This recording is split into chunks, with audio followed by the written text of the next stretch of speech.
Hai, kembali lagi di podcast Aksi Nyata dari Kamu untuk Indonesia. Ketemu lagi bareng sama gue, Sandi Luo. Dan sebelum kita mulai, gue mau ngasih salam khas podcast ini dulu ya. Salam Aksi Nyata dari Kamu untuk Indonesia. Dan pastinya tidak lupa selalu gue ingatkan ya, kalau podcast Aksi Nyata dari Kamu untuk Indonesia ini tayang dan hadir di beberapa platform seperti Instagram, Facebook, Twitter, dan YouTube dari Partai Perindo di @partaiperindo. Ada juga di RCTI Plus, OKZone, Sindo News, inews.id, dan juga website dari Partai Perindo.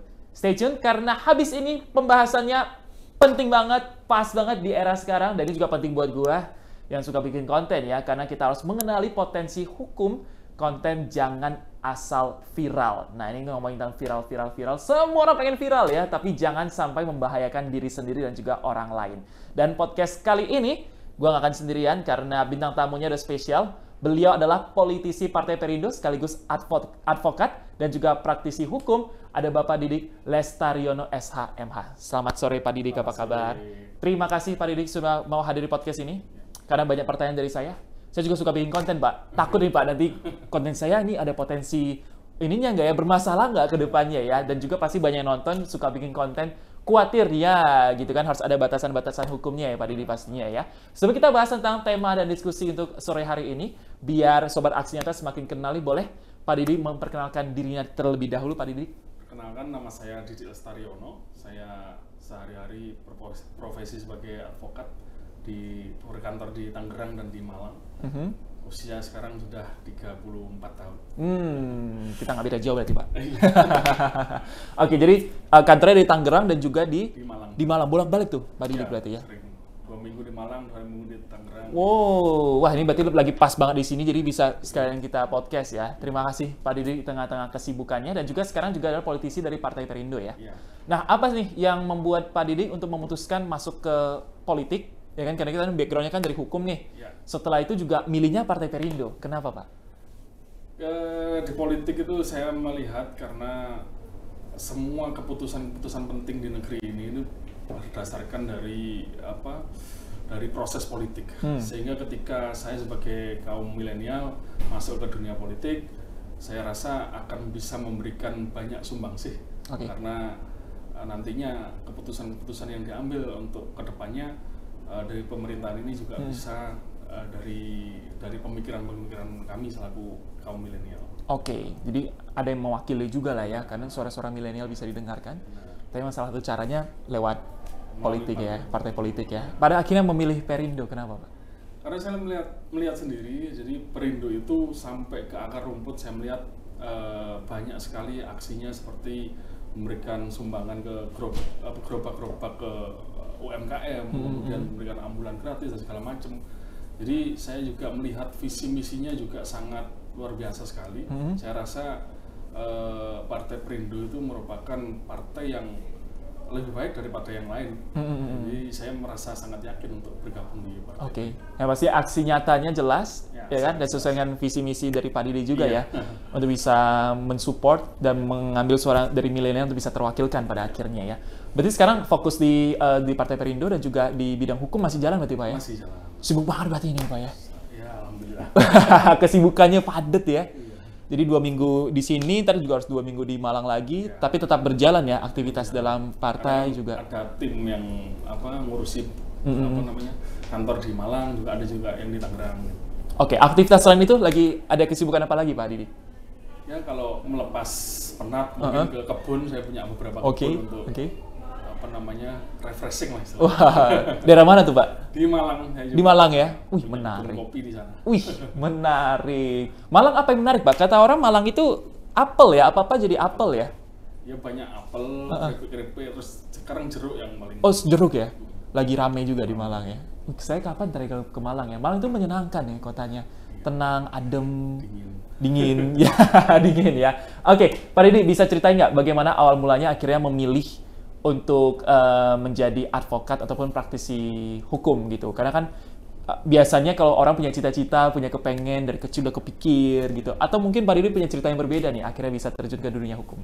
Ya sebenarnya karena jurusan waktu kuliah jurusannya hukum, kemudian saya juga sering ikut organisasi seperti Dewan Perwakilan Mahasiswa, sampai menjadi ketua Badan Eksekutif Mahasiswa. Jadi sering bicara, akhirnya semakin tertarik di dunia hukum, dan ketika saya memilih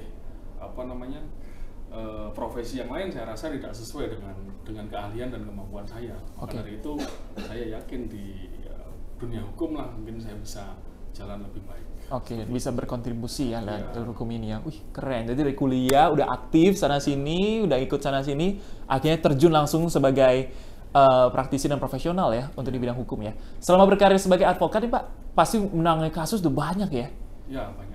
Udah berapa tahun berarti Pak dari awal karir sebagai Sudah 8 tahun. 8 tahun ya, udah banyak berarti kasus-kasus yang ditangani. Tapi ada nggak sih kasus-kasus yang menarik perhatian atau yang membekas di ingatannya Pak Didik?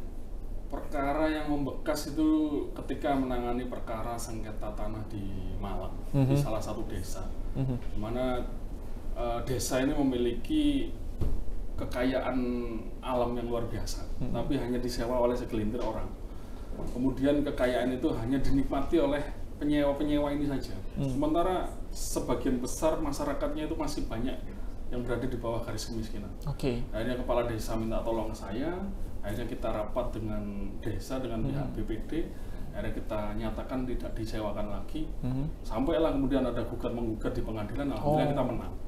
Setelah menang, alhamdulillah sekarang bisa menyerap banyak tenaga kerja karena tanah tersebut sudah dikelola oleh badan usaha milik desa. Bahkan sekarang ketua RW, ketua RT semua sudah dapat gaji dari kantor desa. Dan ada kendaraan dinas juga. Ketua RW dapat kendaraan dinas di sana. Dan Pak Didi berkontribusi untuk semuanya itu ya. Jadi sangat membekas sekali. Membekas sekali ya. Tapi memang iya sih, banyak yang masyarakat belum paham kayaknya tentang hukum, pada akhirnya nggak bisa ngapa-ngapain. Pengen beraksi, pengen bikin sesuatu, tapi karena nggak paham hukumnya, akhirnya ya udah terima aja gitu. Kalau dari pandangan Pak Didi, masyarakat Indonesia udah cukup melek nggak sih sama hukum sebenarnya Pak? Ya, saya rasa lumayan lah. Jadi karena banyaknya artikel yang ada di Google di mana-mana, orang bisa baca. Cuman mungkin kesadaran untuk membaca dan mempelajarinya masih agak kurang. Jadi saya rasa perlu ditingkatkan lagi lah. Ada pandangan kayaknya susah ya hukum gitu, jadi pada jadi males gitu ya untuk cari tahu ya. Emang rumit ya berarti hukum itu Pak ya? Enggak juga sebenarnya. Enggak ya? Cuma perlu kemauan aja. Kemauan ya untuk mencari tahu dan memahaminya ya. Karena kita sekarang ada di era digital nih Pak. Apa-apa kan cepat informasinya dari digital, dari sosial media gitu. Bahkan sesuatu yang viral di sosial media baru ditanggepi. Ya kan, belum viral didiamin gitu. Termasuk juga ketika bikin konten pada akhirnya juga harus berhati-hati nih Pak. Jangan sampai yang kita bikin ini ternyata melanggar hukum gitu. Sekarang banyak konten-konten yang viral. Pandangan dari Pak Didi seperti apa? Karena biasanya yang viral-viral itu agak tipis-tipis tuh. Ya kan, ini bermasalah atau tidak gitu dari pandangan Pak Didi? Ya intinya kalau membuat konten harus memperhatikan dua hal ya. Yang pertama harus menjaga kenyamanan dan ketertiban, dalam artian supaya konten yang kita posting atau kita upload nantinya tidak mengganggu kenyamanan masyarakat yang menonton. Karena ketika konten itu berbahaya atau mungkin membuat resah masyarakat, itu justru akan merugikan. Dan yang kedua yang harus kita pahami, yang harus kita lakukan adalah kita harus paham dulu aturan hukum yang menaungi media sosial tersebut. Jadi harus setidaknya paham lah tentang undang-undang ITE, terutama pasal-pasal yang mengatur mengenai konten-konten di media sosial, agar supaya kita selamat nanti ke depannya. Seperti contoh, kalau kita membeli suatu barang, kita kan harus baca dulu petunjuknya sebelum kita gunakan supaya tidak terjadi kecelakaan. Nah, begitupun dengan konten di media sosial, kita harus pahami dulu aturan-aturan hukumnya, baru kita kemudian membuat konten. Kalau nggak seperti itu nanti pasti berbahaya. Ini kan luas banget ya Pak bikin konten ya. Kadang malah yang termasuk saya nih, kadang kita bikin konten suka berpikir enggak lah, ini aman lah, kayaknya kita nggak menyenggol siapa-siapa, kayaknya ini batasan yang wajar. Tapi ternyata setelah di-upload jadi viral, jadi rame, malah jadi bermasalah gitu. Jadi batasannya apa nih Pak? Ketika kalau kita mau bikin konten, apa dulu yang harus kita pikirkan gitu? Ya itu yang pertama yang harus kita pikirkan adalah aspek hukumnya. Jadi jangan asal viral, jangan asal banyak viewersnya, tapi harus kita pahami dulu aturan hukumnya. Kira-kira kalau kita bikin konten seperti ini ngelanggar hukum nggak? Itu harus kita pelajari. Setidak-tidaknya kita tanyalah kepada orang yang ngerti hukum kalau kita memang malas baca gitu. Berarti mindsetnya apa Pak? Yang ini melanggar hukum atau enggak? Yang gampangnya deh, biar yang nonton juga tahu nih, ketika bikin konten, oh ini punya potensi nih, jadi jangan diupload gitu. Batasnya seperti apa? Apakah mengganggu orang atau seperti apa Pak? Kalau kita melihat di pasal 27 ayat 3 Undang-Undang ITE, pasal 27 ayat 2 Undang-Undang ITE, itu kan jelas. Jadi kita dilarang untuk menyebarkan konten yang bermuatan penghinaan, kemudian pencemaran nama baik, kemudian yang bermuatan asusila. Jadi kita harus pelajari aturan perundang-undangan di pasal-pasal tersebut. Nah, jadi ketika kita sudah paham di pasal itu, insya Allah kita aman untuk ke depannya. Jadi yang batasan itu udah jelas sebenarnya ya, yang kayak asusila itu pasti udah jangan sampai, ya kan, malah kalau udah upload, wah itu udah kacau gitu ya. Yang penting tidak melanggar dari aturan dalam pasal-pasal di Undang-Undang ITE, insya Allah yang lain aman. Undang-Undang ITE sendiri kan sebenarnya sering jadi perbincangan nih Pak kan, karena banyak kayak batasannya kurang jelas nih yang mana, karena menurut si A aman, ternyata menurut si B nggak aman. Bahkan ada konten-konten yang dulunya aman, sekarang jadi nggak aman nih, kan sering tuh Pak kan, yang ke blow up video-video lama atau konten-konten yang lama gitu, kayaknya dulu baik-baik aja, sekarang jadi bermasalah gitu. Untuk menghadapi hal seperti itu seperti apa Pak Ridi? Ya sebelum upload intinya, seenggak-enggaknya kalau memang serius ingin menjadi konten kreator, punya penasihat hukum lah seenggak. Jadi ngobrol dulu lah setidaknya ya. Jadi kita harus belajar dulu, karena itu yang paling fundamental, yang paling mendasar. Kalau kita langsung main upload saja, tapi kita nggak ngerti aturan hukum, kita nggak ngerti batasan, pasti resiko ada di kita juga. Setidaknya kalau kita bikin konten, kita juga berasa nyaman dan aman, terus ngobrol juga kayaknya baik-baik aja, silakan upload. Tapi kalau udah berasa kayaknya nggak aman deh, lebih baik berpikir 2 kali Pak ya, atau dikonsultasikan ya dengan orang lebih paham ya, supaya tidak menjadi potensi masalah ke depannya ya. Karena sekarang apa-apa orang butuh viral gitu. Kalau dari pandangan Pak Didik, viral itu seperti apa sih di mata Pak Didik? Ya, viral itu ketika konten kita dilihat orang banyak pastinya kan, kemudian menjadi ladang uang tersendiri. Orang YouTuber Tapi mengejar ke arah sana nggak Pak Didik tentang viral ini? Saya enggak ya? Saya sendiri enggak. Lebih sukanya apa berarti Pak? Saya lebih fokus sih dalam penanganan perkara, kemudian kerja nyata lah ya, yang aksi nyata ya. Kemudian sekarang juga bersama teman-teman di DPP Perindo berusaha untuk bagaimana caranya kita membangkitkan partai ini menjadi partai yang lebih baik dan lebih maju lagi. Agar supaya suara kita itu lebih didengar nanti di parlemen dan di eksekutif juga. Betul, daripada mencari hal-hal yang viral, bikin aktivitas yang viral kayaknya enggak ya. Lebih baik yang menyentuh masyarakat, kalau ternyata pada akhirnya masyarakatnya memviralkan, ya itu bonus ya berarti Pak ya. Tapi tetap dari Pak Didi nanti, ya udah kita kerja aja, bikin sesuatu, kalau jadi viral ya itu bonus ya. Nah menurut Pak Didi nih, apa yang harus dilakukan oleh pemerintah agar sosialisasi Undang-Undang ITE dan sejenisnya ini bisa efektif nih dipahami masyarakat, karena ya era sekarang kan udah era digital nih, tapi nggak semua masyarakat kayaknya paham ya. Gimana nih sosialisasinya, apa yang harus dilakukan? Saya rasa pemerintah perlu melakukan sosialisasi melalui instansi-instansi pemerintahan, terus kemudian juga saya rasa yang paling efektif adalah memasukkan sosialisasi mengenai Undang-Undang ITE ini mulai dari jenjang sekolah dasar, sekolah menengah pertama sampai sekolah menengah tinggi. Kenapa? Karena disitulah kaum milenial itu mulai dicetak. Jadi pengguna media sosial ini terdiri mulai dari anak-anak sampai orang dewasa. Jadi ketika mulai dari anak-anak kemudian sudah diajari, sudah diberi batasan-batasan mengenai resiko-resiko di Undang-Undang Teknologi dan Informasi dan Transaksi Elektronik, maka kedepannya mereka sudah aman, sudah tenang. Jadi perlu kiranya pemerintah ini memasukkan pemahaman tentang sosialisasi tentang Undang-Undang ITE ini dalam kurikulum di mata kuliah tertentu atau pelajaran tertentu. Jadi dari sejak dini udah paham.